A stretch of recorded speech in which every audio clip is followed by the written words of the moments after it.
Namaskar, welcome at English Study. I am Rekha Gupta. This is 2020 English series with practice set 36. Please video को like और share करें and do not forget to subscribe the channel. Let us see the first question of this video. Question number 1. Which influential medieval text purported to reveal the secrets of the art afterlife? Here is the question from the medieval text that which is the book which revealed the secrets of the afterlife, that is Dante's Divine Comedy. Dante के divine comedy में after life के secrets के बारे में बताया। Second question, who is the author of Piers Plowman? Piers Plowman के author पूछे जा रहे थे, दैट इज विलियम लैंगलैंड। याद रखेंगे दांते के जो डिवाइन कॉमेडी वर्क, इस वर्क में डिवाइन कॉमेडी में आफ्टर लाइफ के जो सेक्रेट है उसको रिवील किए गए हैं और पायस प्लॉमेन के ऑथर है William Langland. Question number 3. Which literary form developed in the 15th century personified vices and virtues? That is the morality play.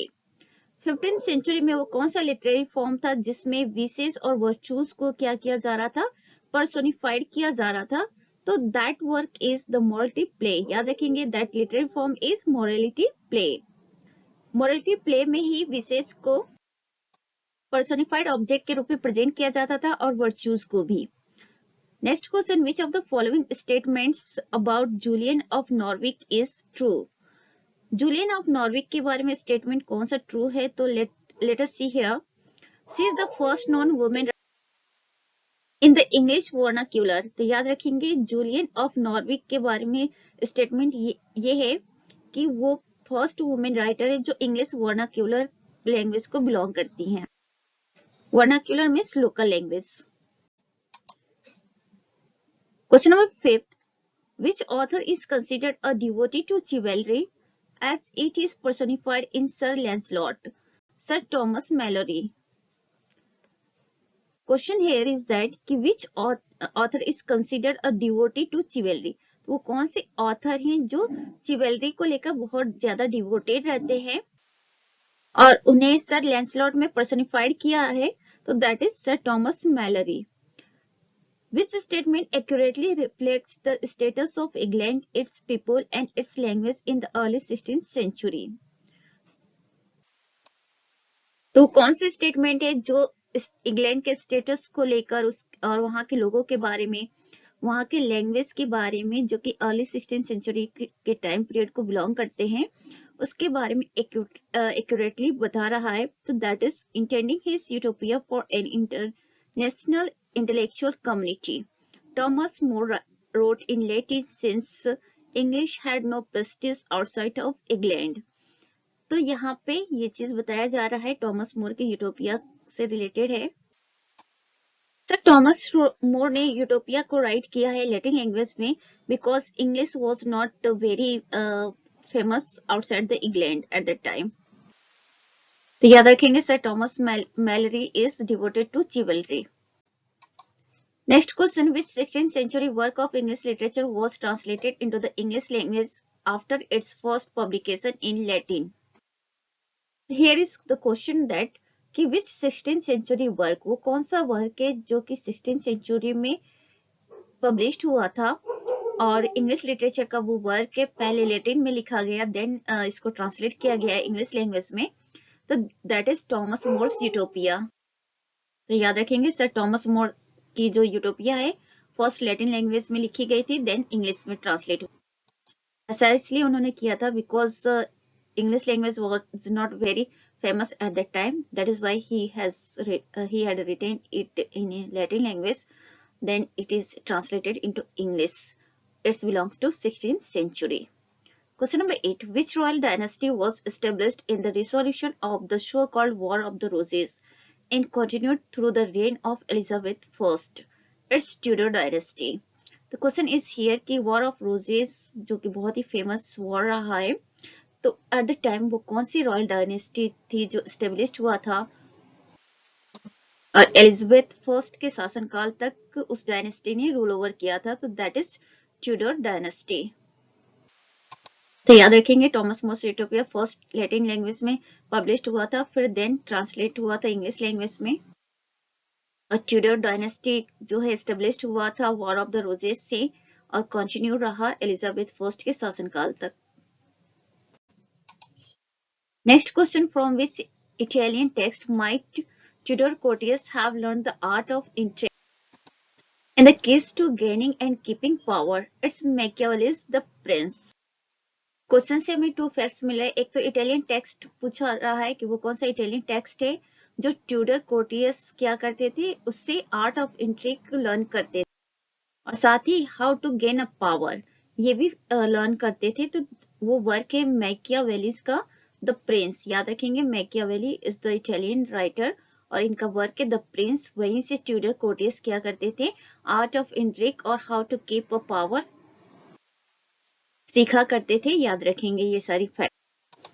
Question number 10, who author second Cortegiano the courtier, a book that was highly influential in the English court providing subtle guidance on self display, that is Castiglione. Second Cortegiano के author कौन है? कॉर्टिजियानो means the courtier और ये एक प्रकार का book है जिससे इंग्लिश कोर्ट बहुत ज्यादा प्रभावित था और साथ में सेल्फ डिस्प्ले उसमें प्रेजेंट किया जाता था। एक तरह से सेल्फ डिस्प्ले, खुद को कैसे प्रेजेंट करे ऐसा उसमें गाइडेंस दिया जाता था इस बुक में, सेकेंड कॉर्टिजियानो में। तो इसके ऑथर पूछे जा रहे हैं, तो ऑथर है कॉस्टिग्लियोन। ऑथर का नाम है कॉस्टिग्लियोन, याद रखेंगे।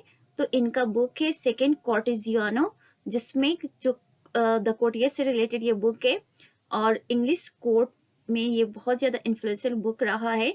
इस बुक में गाइडेंस प्रोवाइड की गई है how to display oneself. Next question, who introduce the art of printing into England? It's William Caxton. England में आर्ट ऑफ प्रिंटिंग को किसने इंट्रोड्यूस किया है? तो that name is William Caxton. Next question, to what does the phrase the stigma of print refer? Here is the phrase the stigma of print। इसका मतलब है ये किस चीज को रिफर कर रहा है? तो let us see the perception among court poets that printed were less exclusive। The stigma of print का मतलब होता था कि जो कोर्ट पोएट हैं उनके बीच में एक अजीब सा परसेप्शन हो गया था प्रिंटिंग को लेकर कि जो प्रिंटेड वर्ड्स होते हैं मीन्स पोएट्री होते हैं वो लेस एक्सक्लूसिव होते हैं। तो ऐसा कोर्ट पोएट मानते थे। तो याद रखेंगे phrase the stigma print refer करता है the perception among court poet that printed verses were less exclusive और आर्ट ऑफ प्रिंटिंग को इंट्रोड्यूस किया है विलियम कैक्सटन ने इंग्लैंड में। Question number 13, which 16th century poet was not a court? 16th century के वो पोएट कौन से थे जो कि कोर्टियर नहीं थे? तो that is George Puttenham. Question number 14, which statements are accurate reflection of education during the English Renaissance? तो इंग्लिश रेनेसा के टाइम में एजुकेशन को रिफ्लेक्ट करने वाले स्टेटमेंट्स यहाँ पे देखेंगे जो बता रहे हैं इंग्लिश रेनेसा के टाइम में एजुकेशन किस तरह का था। तो it was aimed primarily at sons of the nobility and gentry. तो रेनेसा एजुकेशन किस तरह का था? जो हाई क्लास के लोग होते थे उन्हीं लोगों को प्राइमरली फोकस किया जाता था, एजुकेशन दिया जाता था। और it was conducted by tutors in wealthy families और इन ग्रामर स्कूल्स। और जो एजुकेशन दिए जाते थे वेल्दी फैमिलीज में ट्यूटर्स एजुकेट करते थे वेल्दी फैमिलीज के बच्चों को या फिर ग्रामर स्कूल में एजुकेशन दिया जाता था। It was ordered according to the medieval and quadrivium. तो मेडिवल ट्रिवियम और क्वाड्रिवियम के अकॉर्डिंग इसको ऑर्डर किया जाता था, मीन्स एजुकेशन को प्रोवाइड की जाती थी। तो देखिए वैसे तो इंग्लिश लोग कहते थे वी आर वेरी बैकवर्ड, लेकिन यहाँ पे देखिए उनके यहाँ भी इस तरह की सिचुएशन हुआ करती थी। हमारे यहाँ भी पहले क्या होता था हायर क्लास के लोग ज्यादातर एडुकेट किए जाते थे रॉयल फैमिली से जो होते थे। तो ऐसा ही कुछ इंग्लिश रेनेसा में भी एजुकेशन की सिचुएशन थी कि जो नोबिलिटी और जेंट्री के बच्चे थे वो उनको ही एजुकेट किया जाता था और साथ में जो एजुकेशन दिया जाता था ट्यूटर्स, प्राइवेट ट्यूटर्स देते थे फैमिलीज में, वेल्दी फैमिलीज में या फिर स्कूल जो होते थे ग्रामर स्कूल्स, वहां पे एजुकेशन प्रोवाइड की जाती थी। और साथ में मेडिवल ट्रिवियम और क्वाड्रियम के अकॉर्डिंग ऑर्डर किए जाते थे। तो ये भी याद रखेंगे कि 16th सेंचुरी पोएट जो कि कोर्टियर नहीं थे, तो उनका नाम है George Puttenham. Next, what impulse probably accounts for the rise of distinguished translations of works such as Homer's Iliad and Odyssey into English during the 16th century?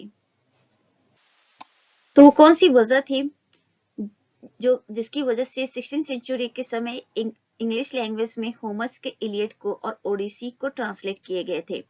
Not only होमर्स Iliad, यहाँ पे तो example के तौर पे दिया गया है कि होमर्स के इलियड और ओडिसी जैसे वर्क्स को 16th सेंचुरी में इंग्लैंड में इंग्लिश लैंग्वेज में ट्रांसलेट किए जाते थे। तो इसके पीछे की रीजन है human reverence for the classics, pride for the vernacular language. तो जो क्लासिक्स के प्रति जो ह्यूमन लोगों का रिवरेंस था, एक तरह से अट्रैक्शन था, that was the reason. Second thing, pride for the vernacular language, और जो वर्नाक्यूलर लैंग्वेज होते थे उसको लेकर लोगों के बीच में एक प्राइड वाली फीलिंग थी। तो इसी वजह से होमर के इलियड और ओडिसी जैसे वर्क्स को ट्रांसलेट किए गए थे 16th सेंचुरी में इंग्लिश में। क्यों? क्योंकि क्लासिक को लेकर बहुत ज्यादा झुकाव था लोगों के बीच में। Question number 16. What was the only acknowledged religion in England during the early 16th century? It was Catholicism. 16th century के टाइम में, अर्ली 16th सेंचुरी में वो एकमात्र कौन सा रिलीजन जो था इंग्लैंड में चलता था, तो दैट वाज कैथोलिसिज्म। तो याद रखेंगे it was early 16th century जब सिर्फ कैथोलिसिज्म को फॉलो किया जाता था। और याद रखेंगे होमर के इलियड और ओडिसी जैसे वर्क्स को ट्रांसलेट करने की पीछे की वजह थी लोगों का क्लासिक के प्रति झुकाव और वर्नाक्यूलर लैंग्वेज के लेकर प्राइड वाली फीलिंग। 17 क्वेश्चन देख लेते हैं। Who began to ignite the embers of dissent against the Catholic Church in November 1570 in a movement that came to be known as the Reformation? As we know that कि early 16th century में सिर्फ Catholicism को follow किया जाता था England में, तो उसी के डिसेंट में, उसी के अगेंस्ट में रिफॉर्मेशन मूवमेंट चला था।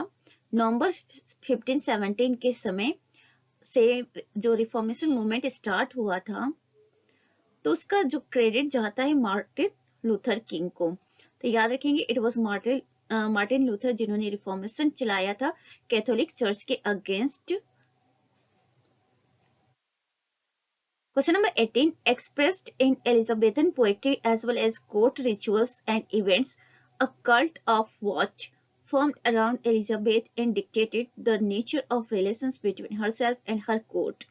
तो यहाँ पे डैश डैश से फिल करना है द टर्म, तो दैट जो वो टर्म होगा लव। तो याद रखेंगे expressed in Elizabethan poetry as well as court rituals and events. तो जो एलिजाबेथन पोएट्री होते थे उसमें किस चीज को लेकर ज्यादातर जो पोएट हुआ करते थे वो एक्सप्रेस करते थे, और कोर्ट के रिचुअल्स और इवेंट्स में भी। तो दैट वाज द टॉपिक, जो टॉपिक था वो लव था। तो याद रखेंगे ये facts. Martin Luther king reformation जो मूवमेंट चला था उसके लीडर थे, और it was the topic love, जिसको लेकर एलिजाबेथन पोएट्री लिखे जाते थे, और कोर्ट में जो रिचुअल्स और इवेंट्स होते थे उसका भी टॉपिक लव ही हुआ करता था। Question number 19. Which describes the chief system by which writers received financial rewards for their literary production? तो वो क्या चीज था जब राइटर्स अपने लिटरेरी प्रोडक्शन किया करते थे तो उनको क्या मिलता था? एक फाइनेंशियल रिवॉर्ड मिलता था, that is called patronage. Because अगर उन्हें कोई मोटिवेशन नहीं मिलेगा तो how will they right something? तो उन्हें कम से कम राइट करने के पीछे कुछ तो मिलना चाहिए सो दैट कि वो अपनी लाइफ को सरवाइव कर सके। तो इसलिए जब भी कभी कोई राइटर लिटरेरी प्रोडक्शन करता था तो उसे फाइनेंशियल सपोर्ट मिलता था, और उसके पैट्रोनेज होते थे। जैसे जो उस समय के पॉपुलर ऑथर्स वगैरह होते थे तो उनके कोई ना कोई पैट्रोनेज होते थे जो उनको मोटिवेट करते थे और उनको कुछ फाइनेंशियल सपोर्ट देते थे उनके लिटरेरी वर्क्स के लिए।